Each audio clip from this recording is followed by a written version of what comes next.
Ford's Mustang started the pony car wars years and years ago, and they've had the market pretty much to themselves, but they're getting some real competition this year. To stay ahead of the game, the GT500 has been renewed for 2010.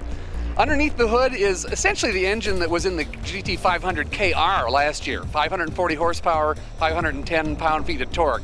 So trumping the new competitors pretty handily there. It's been retuned slightly for more low-end torque, which is allowing them to up the transmission gear ratios along with some revisions of the axle ratio, so you get a little bit better gas mileage along with it.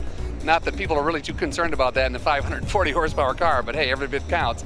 The styling is still very aggressive. The changes relative to the regular Mustang are quite evident. There's a chin splitter in the front and a spoiler in the back with a gurney lip that combine to increase downforce in the front and reduce it a little bit at the back for better front-to-back balance in the overall lift at high speed. You might notice this grabber blue paint. That was supposedly Carroll Shelby's favorite. It's available with either red, white, or silver stripes.